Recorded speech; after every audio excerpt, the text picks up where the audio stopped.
Designed Forests, A Cultural History by Handel, published by Routledge. At the end of the first decade of the 21st century, architecture seemed to be at a loss. Aligning itself with market globalization for most of the previous decade and sharing the delights of private jets and accommodating contracts in authoritarian countries, it suddenly found its salesmanship hindered by the carelessness of actual people failing to return their loans. Not only did the source of the subprime mortgage crisis lay in proximity to the most basic architectural product, the house, which made it harder to sweep under a rug of deliberate amnesia, but the shock wave hitting major banks across the world soon also made it clear that the stream of easy money that was sponsoring slender condominium towers in Toronto, opulent casinos in Macau, and instant museums in Shanghai was coming to an abrupt end. Losing its supply of lucrative commissions, architecture was experiencing a variety of withdrawal syndromes. As billings plummeted, firms in the global north went on rounds of layouts and budget cuts, and academics gathered in soul-searching support groups, atoning for the mistakes of others and bravely condemning the rapacious order of plutocrats who had done everything wrong, apart, perhaps, from an incidental benevolent gift to a research institution genuinely advancing human knowledge. Some of the influential emissaries of architecture vowed to change their ways, while others took on the task of finding a new mission for it. If buildings alone could not be trusted, perhaps it was time to venture into natural systems, integrate them into spatial design, and so redefine its goals and meaning. Thus, the idea of ecological urbanism was presented to the world. Its official birth certificate carried the mark of Harvard, and the announcement took place at the Graduate School of Design in the spring of 2009, with a major conference and a publication overseen by Dean Mohsen Mostafavi. In describing what ecological urbanism was, the Dean waved an argument based on the philosophical ideas of French thinkers Félix Guattari and Jacques Rancière. Building on their concepts, he made the case that the fusing of ecology and urbanism would yield endless opportunities for spatial design to do what it likes to do: engage in speculation. We need to view the fragility of the planet and its resources, he wrote, as opportunity for speculative design. Such creative imagining, as was implied by projects included in the publication and conference, would encompass everything that is right and true, be flexible and adaptive, address the social disparities in the favelas of Rio, alter the course of careless developments in Gulf cities, reuse the broken infrastructure of New Orleans, learn from the markets of Lagos, enhance democratic principles, and get industrialized societies back on track to a timely compliance with the Kyoto Protocol. The intention to mint off a new paradigm was evident in the list of names invited to the conference, clearly curated to bestow the aura of a memorable event. The plenary speaker was Rem Koolhaas, the high priest of the intellectual side of the profession, brought in to preach as part of his duties as professor in absentia. As Koolhaas, a bald, towering figure, made his way through the mass of believers in the dim entrance hall, there was a feeling that architecture may be saved after all. His sermon turned out to be less hopeful. The wit was there when he empathetically commented, "Well, this is over," as a big black X appeared on a collage of shiny glass towers representing his firm's flirtations with Gulf states and Asian clients. But his self-consciousness did not yield anything this time. An epoch was coming to an end, but the oracle from Rotterdam clearly had no idea what was coming with the tide. This unhappy beginning marked the opening of 3 days of gathering, in which presenters did their best to legitimize the coming of ecological urbanism. However, these efforts, often adorned with the best talent and eloquence, only contributed to a growing sense of confusion among attendees. Certain speakers drag sustainability into the ring, while others put their trust in technology. Exotic ecologists were brought in from their distant lands to speak about complexity and biotic dynamics, but the moderators kept turning these hard-earned insights into obtuse metaphors of city management. Ecological urbanism as a coherent program was largely abandoned by architectural thinkers and practitioners since then. However, one project presented on the occasion proved to have a sustained impact. This was a draft proposal to flood Milan with forest vegetation to the point of transformation presented by Stefano Boeri during the second day of the conference. The main point made an appearance around slide 15, which featured a press photo of a fox jumping over a coffee table in a European city. This moving photo was there to illustrate a new relationship between nature and cities, and Boeri was speaking about the need to recognize the autonomy of nature and the limits of human control. But what was pulsating under his argument felt very familiar. It was a rehearsal of the ages-old idea of the non-domesticated world coming back to conquer civilization. Boeri's proposition was designed to counter his process. If natural systems were swirling out of control, he was planning to be there at the gates of Milan with his chimera of green design and market development that would contain nature in vertical forests reserves. A decade later, Bosco Verticale is branded as the magic leap into the era of environmental awareness and as a model that, after being already built in Milan, can be exported to be planted in such diverse climates, cultures and political systems as Nanjing, Eindhoven, Chicago and Cairo.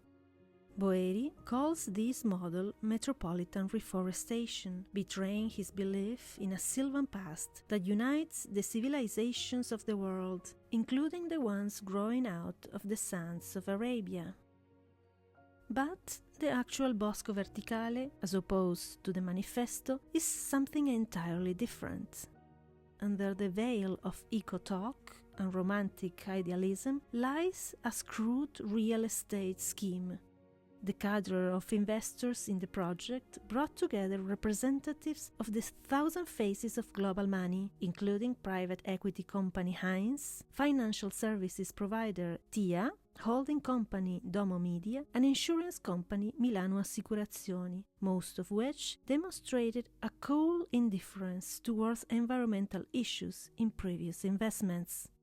The lure of the project for the financiers was not in the forest, but in what was underneath the trees.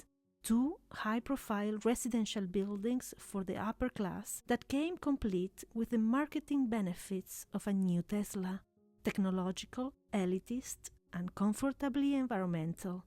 In that, Bosco Verticale ingeniously crystallized contemporary metropolitan consciousness.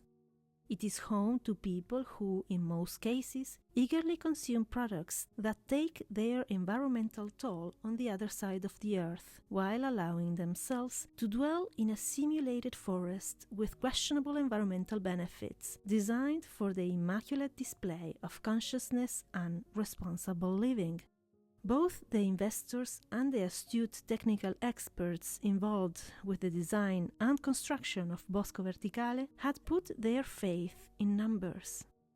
The project boasts 800 trees, 5,000 shrubs, and 11,000 floral plants integrated in its cantilevered concrete balconies.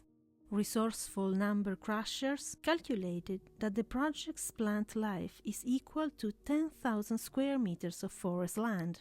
However, seeing a big oak lifted 28 floors up in the air should make one question this claim. By any comparison, species diversity, resilience in a major disturbance scenario, or ecosystem services, the project would be on the losing side when put against even a minimally managed forest tract.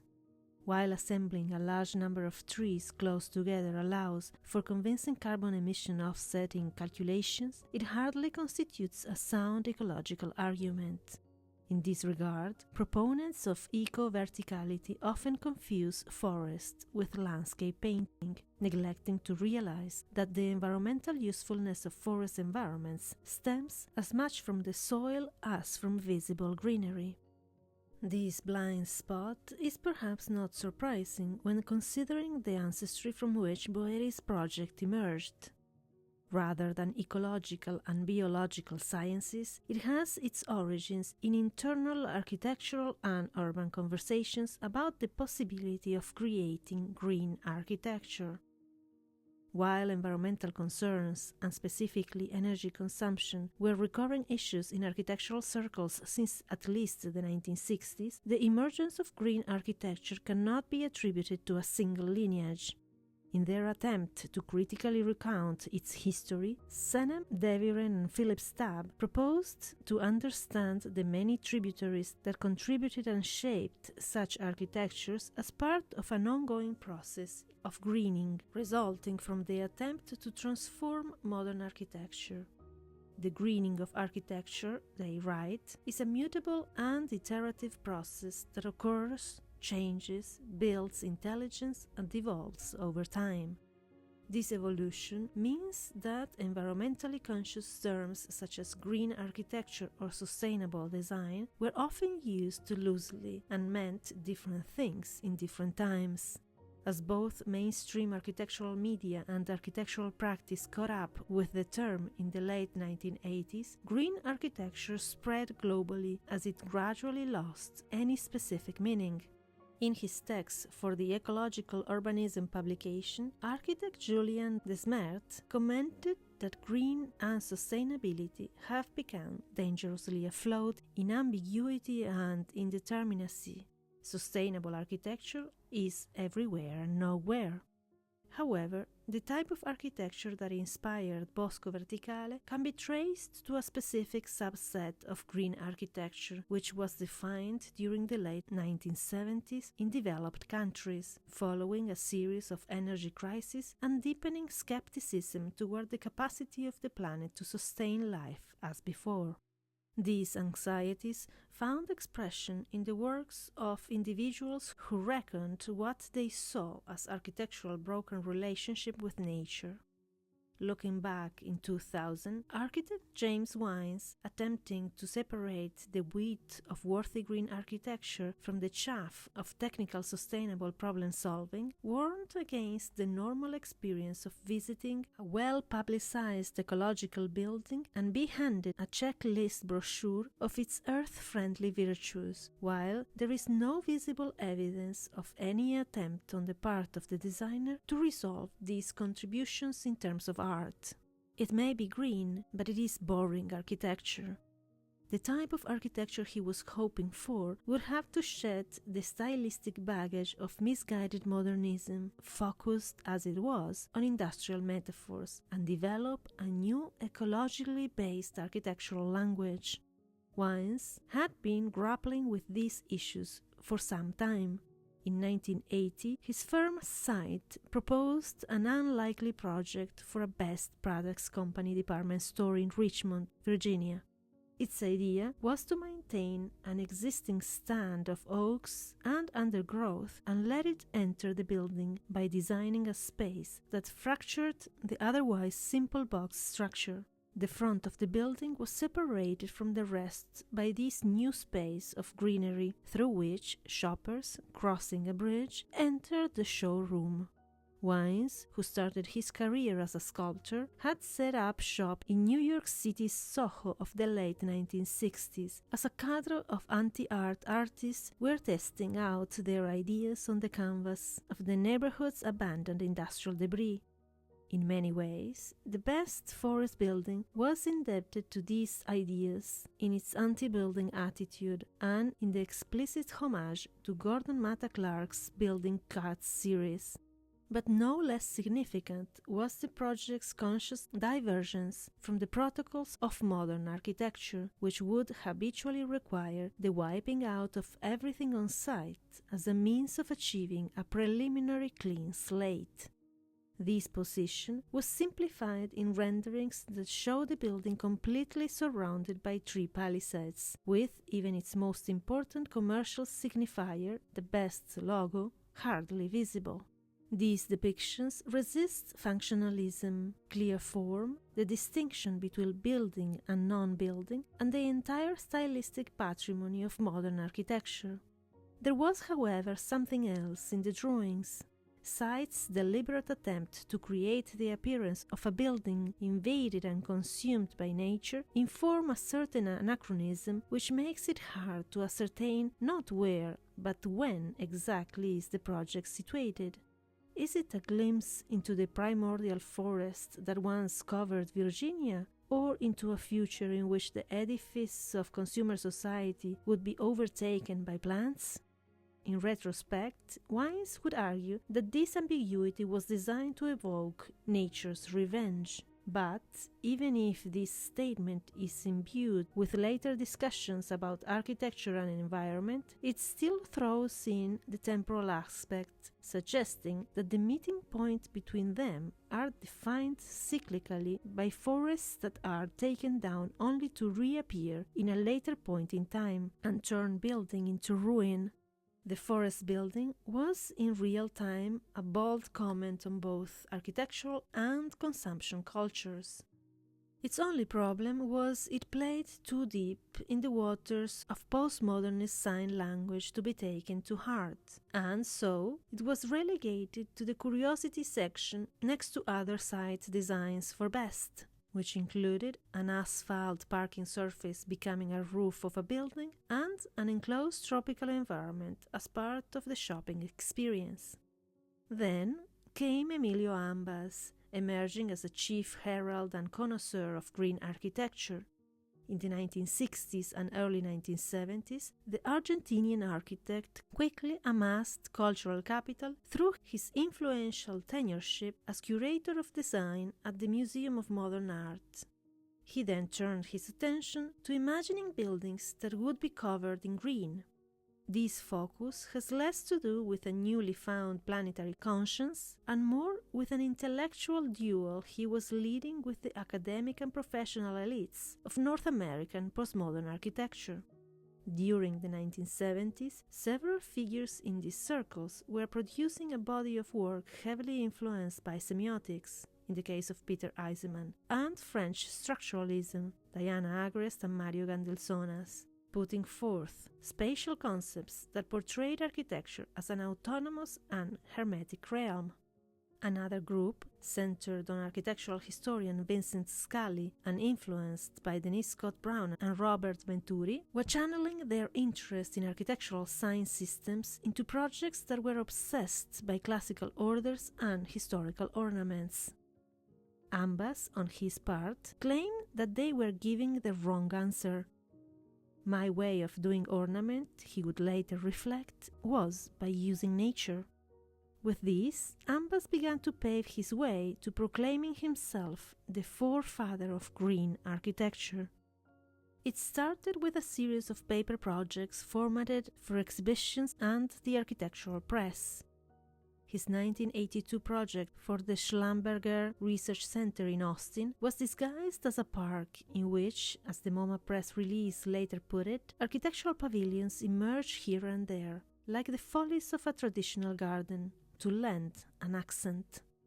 Aptly put, since Ambas Research Center and later green projects, garnished here and there with references to the English or French garden traditions, were designed to be consumed by the higher echelons of society, delighting in their good taste as their carbon-intensive lifestyles continued unabated. Ambas went on to construct several projects. However, the point of departure remained merely aesthetic, as Ambas' popular dictum, green over grey, well captured. While very different in temperament and approach, both wines and ambas remained trapped in disciplinary parlor games, sketching out a type of green architecture that was largely based on its own preoccupations. While later buttresses by environmental calculations and rhetoric, their forest buildings did not engage with the resulting forest ecologies. Nowhere is this clearer than in their treatment of the ground as a surface covered in trees and undergrowth, rather than as a mass. In that, these projects carried forward a long-standing tradition in Western architecture, which was defined by hundreds of years through the abstraction of sites and on what can be regarded as a deliberately limited understanding of the land. The manufactured forests that fill the renderings of such green architecture err by replicating the forest floor, which is an abstraction that dissects the complex life of plants with an architectural scalpel. Trees have root systems, and placing them in open caskets, as it is done in Bosco Verticale, yields no forest life. But perhaps that is precisely the point. These projects trade not in actual ecologies, but in metaphors of a magical forest ecology that can transform cities for the best. Such metaphors are cultivated to be funneled through established financial and developmental structures and applied to highly developed metropolitan contexts in a seemingly progressive and yet entirely undisruptive manner.